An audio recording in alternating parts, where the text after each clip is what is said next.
आपके चरणों में कोटि कोटि वंदन। आज हमारे ओम परिवार के लिए बहुत ही शुभ घड़ी है कि हमें आपका सौभाग्य, आपसे मिलने का सौभाग्य प्राप्त हुआ। आपके दिव्य सानिध्य में जीवन, अनुशासन और युवाओं को मार्गदर्शन देने की जो आध्यात्मिक संतुलन है, उसका हम प्रेरणादायी स्रोत आपसे जानना चाहेंगे। गुरुवर, पहले सेगमेंट में मैं आपसे ये पूछना चाहूँगी कि आज की जो युवा है वो बहुत तेज़ी से सफलता पाने की कोशिश कर रही है। एक रैट रेस हो गया है, सब कुछ बहुत तुरंत चाहिए। तो ऐसे में उन्हें क्या अपनाना चाहिए? वो हताश भी होते हैं, निराश भी होते हैं, तो क्या जीवन शैली उनको अपनानी चाहिए? मेरा कहना उन सब युवाओं से ये है कि हमें कार्य तो करना चाहिए और उस कार्य में सफलता मिलेगी तो जीत होगी, नहीं मिलेगी तो सीख मिलेगी। जीत और सीख को ध्यान में रखते हुए करना चाहिए, नर्वस नहीं होना चाहिए, क्योंकि आज भौतिकता की चकाचौंध इतनी है कि उसके अंदर हम प्रतिस्पर्धा में जी रहे हैं। जो हमें मिल रहा है उसमें हमें खुशी नहीं हो रही है, जो दूसरों पर है उसे देखकर हम दुखी जरूर हो रहे हैं। तो मैं आज के युवाओं से कहना चाहता हूँ, आप मन में अपने विचार करें, अच्छे कार्य करें, करने का प्रयास करें। अगर कभी सफलता मिलती है तो जीत मिलेगी और नहीं मिलती है तो उससे कुछ सीख मिलेगी। उसलिए हमें कार्य करते रहना चाहिए, नर्वस नहीं होना चाहिए। आप विचार करना, पृथ्वीराज चौहान 17 बार युद्ध लड़े, 16 बार सफलता नहीं मिली, 17वीं बार में उनको सफलता मिली है। तो ऐसे हम प्रयास करते रहेंगे तो सफलता जरूर मिलेगी। जो जॉइंट फैमिली की प्रथा है, पहले जैसे देखते थे कि लोग बड़े परिवार में, संयुक्त परिवार में रहते थे, तो एक जीवन शैली अलग होती थी। पर आजकल ये जो संयुक्त परिवार की प्रथा है ये कम होती जा रही है। तो आपके हिसाब से ये क्या है, ये होना चाहिए या नहीं होना चाहिए, और इसको आगे हमें कैसे क्या करना चाहिए इस विषय? सुजाता है, आज ही मैंने इस विषय पर प्रवचन किया, संयुक्त परिवार ही सुख का द्वार है। तो सुजातावन में उन परिवारों से कहना चाहता हूँ, घर में दीवार उठ जाए कोई बात नहीं, दिल में दीवार नहीं उठाना चाहिए। धन बढ़ता है तो बढ़ जाए लेकिन मन मत बांटना चाहिए। दौलत बटे तो बढ़ जाए, शोहरत नहीं बांटना चाहिए। संयुक्त परिवार का जितना सुख है प्रायः सेपरेट परिवार में उतना सुख नहीं है। सेपरेट परिवार में हमेशा डर डर डर बैठा रहता है। संयुक्त परिवार में सुबह झगड़ा होगा, शाम को कोई ना कोई मनाने जरूर आएगा, और सेपरेट में झगड़ कर बैठ गए, कौन मनाने वाला है और कौन मनने वाला है, दोनों में दिक्कत होती है। इसलिए संयुक्त परिवार आज जरूर होना चाहिए। हाँ, आजकल परिवार बड़े हो रहे हों और घर छोटे हो गए हों तो हम दूसरे के घर बना सकते हैं, हम घरों को बड़ा कर सकते हैं, लेकिन मन को भी बड़ा बनाने का प्रयास करें।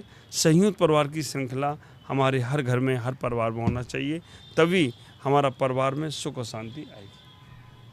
देखा है कि सोशल मीडिया का बहुत ज़्यादा प्रचलन हो रहा है। लोग घंटों घंटों 10-12 घंटे फ़ोन में रहते हैं, समय व्यतीत करते हैं। तो युवाओं का इसके प्रति आपका क्या सुझाव है? उन्हें क्या करना चाहिए?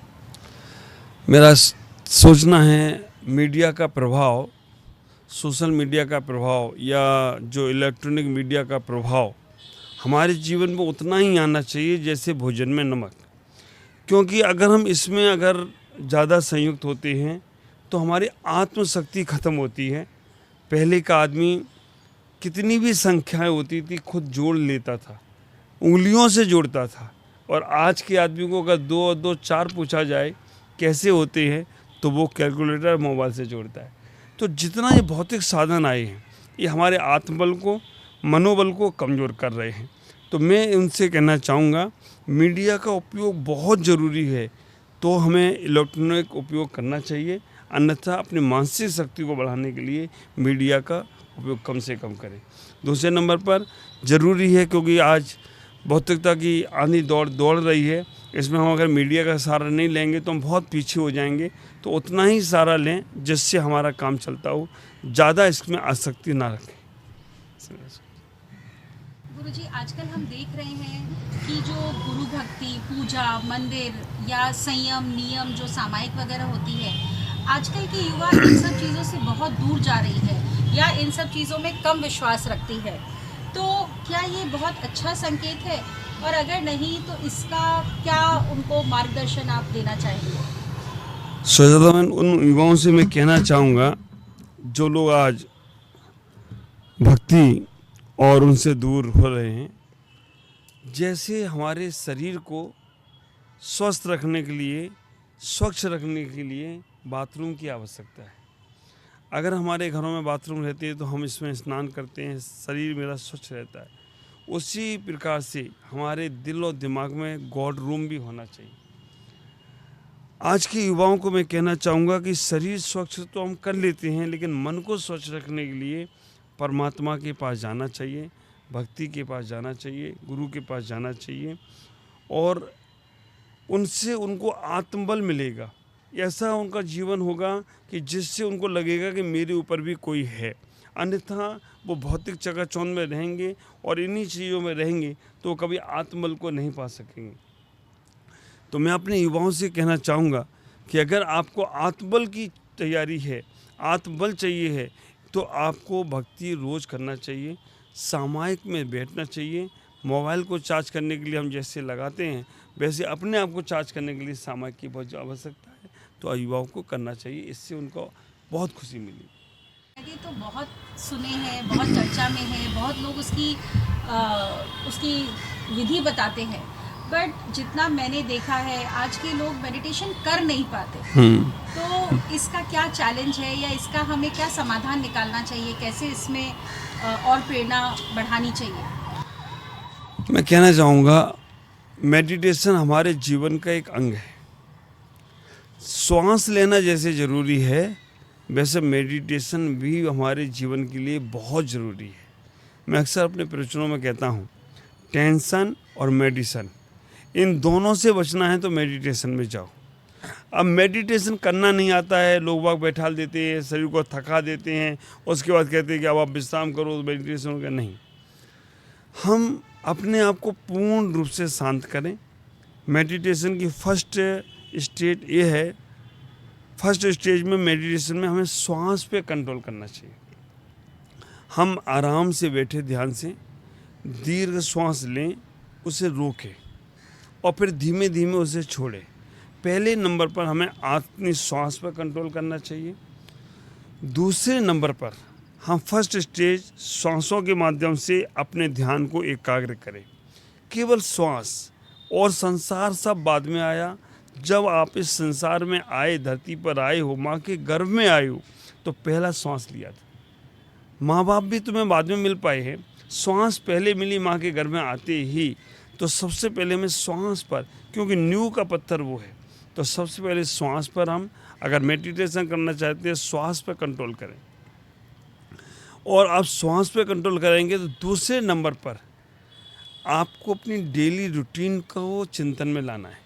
शाम को या कभी भी बैठें ध्यान में, सुबह आप कितने बजे उठे, उठकर आपने सर्वप्रथम क्या किया, क्या क्या कार्य दिन भर किए, ऐसा ध्यान में लाएं।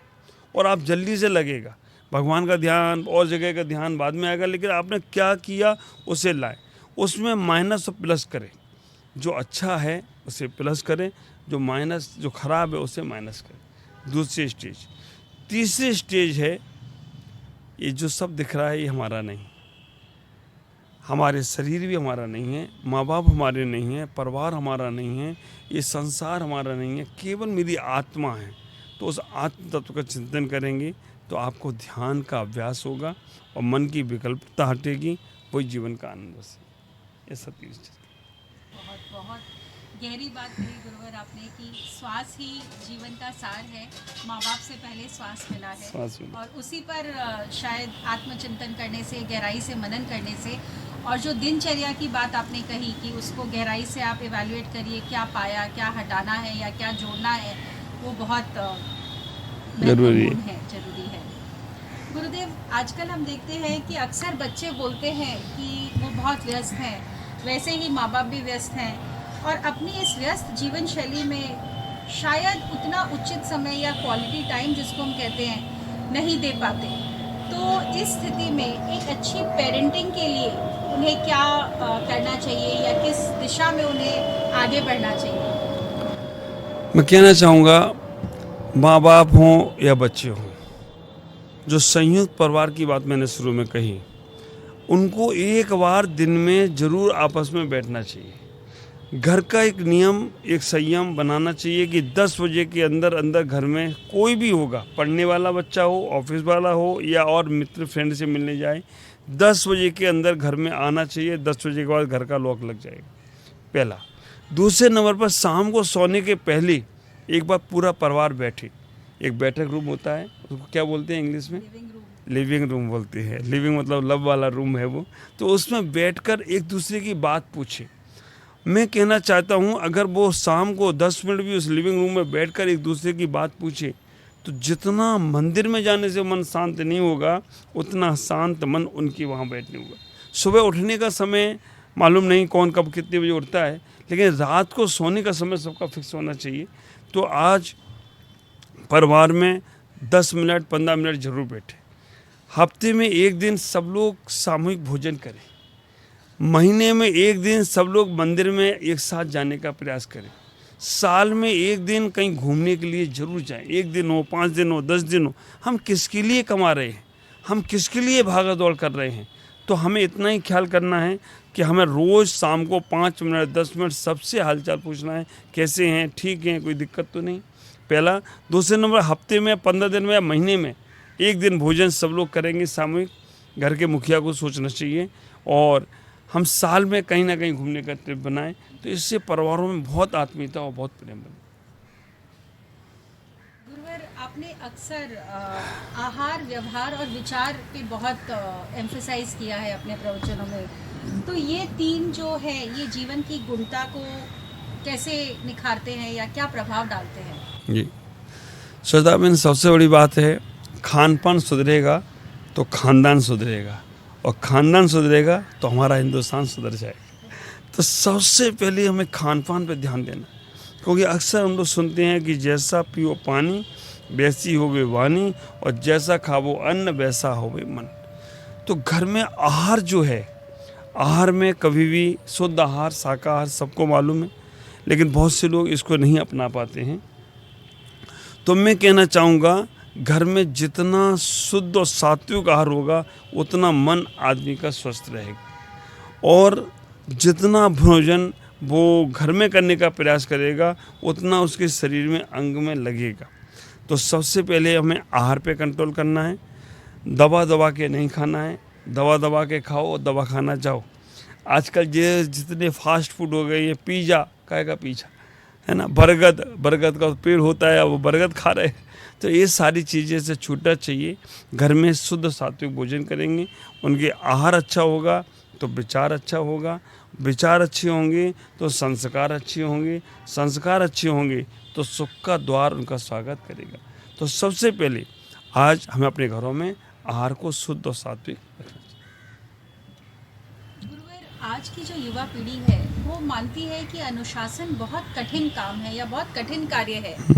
तो गुरु दृष्टि से ये अनुशासन कैसे अपने जीवन शैली में हम उतार सकते हैं? बहुत सुंदर।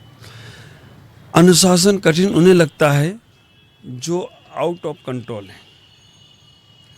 उनके लिए कभी अनुशासन नहीं बना जो कंट्रोल में रहती है। नियम उनके लिए बने हैं जो नियम को तोड़ते हैं। उनके लिए कोई नियम नहीं है जो नियम को नहीं तोड़ते हैं। तो सबसे पहले अनुशासन उन पे थोपा जाता है जो आउट ऑफ कंट्रोल है। आचार्य महाप्रज्ञ जी ने एक बहुत सुंदर सा स्लोगन कहा है, निज पे शासन पर अनुशासन।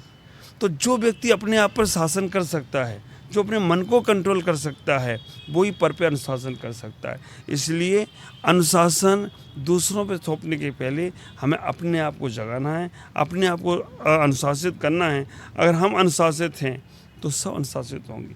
और दूसरा अगर अनुशासित नहीं होना चाहता है तो हम उसको प्रेरणा दे सकते हैं, हम उसे कह सकते हैं। फिर भी अगर वो समझदार होगा तो अनुशासित ही होगा, और ना समझ को भैंस के आगे बीन मजाओ, भैंस खरीद पकड़ाए वाली स्थिति है। तो अनुशासन करने के लिए पहले निज पे शासन करना पड़ेगा। माँ बाहर घूमे और बच्चों से कहे बेटा अंदर रहना, हो नहीं सकता।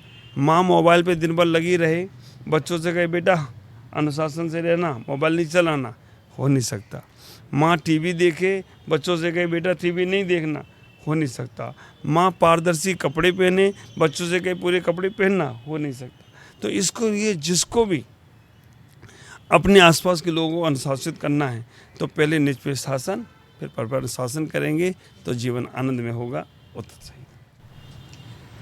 मानसिक संतुलन और आंतरिक शांति, इसके बारे में आपके क्या विचार है? कैसे इसे हम आज की युवा पीढ़ी में उनको प्रोत्साहित कर सकते हैं इस पे फोकस करने के लिए?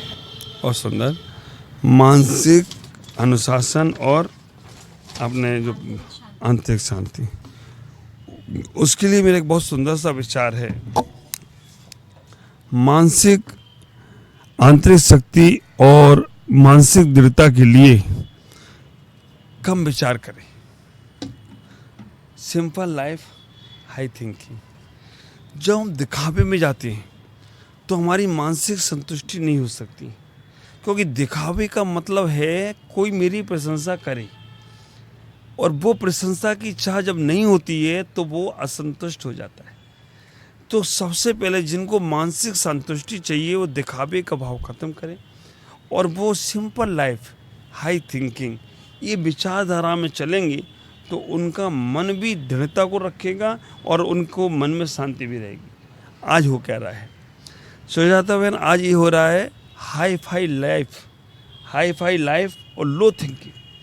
आप विचार करके रखना, आदमी इतनी अच्छी लाइफ, हाई लाइफ जी रहा है, मोबाइल उस पर 1.5 लाख का होगा, लेकिन आजकल तो चलो सुविधा हो गई, इनकमिंग और आउटगोइंग सब फ्री है।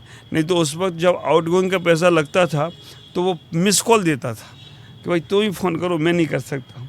तो हाई फाई लाइफ तो जी रहा है लेकिन लो थिंकिंग। पहले का ज़माना था, हम कहते थे कि कोई आवे तो खावे, अतिथि देवो भवा, है ना दिनेश भाई, ये थी। आजकल क्या होता है कि हम भोजन करने बैठे, कोई आ जाए तो सोचते हैं कि ये जावे तो खावे। तो ये दृढ़ता आदमी की इतनी लो थिंकिंग हो गई कि वो खिला भी नहीं सक रहा है। तो हमें इतना ही विचार करना है।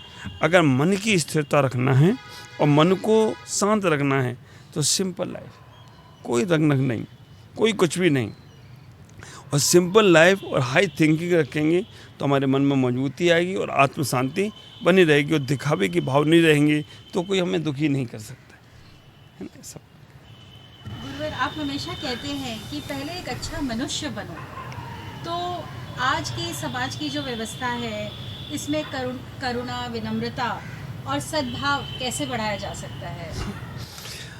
करुणा, सद्भाव, व्यवस्था, ये सब बढ़ाने के लिए अच्छा मानव आदमी है, और अच्छा आदमी ही है, उसके अंदर सारी चीज़ें हैं।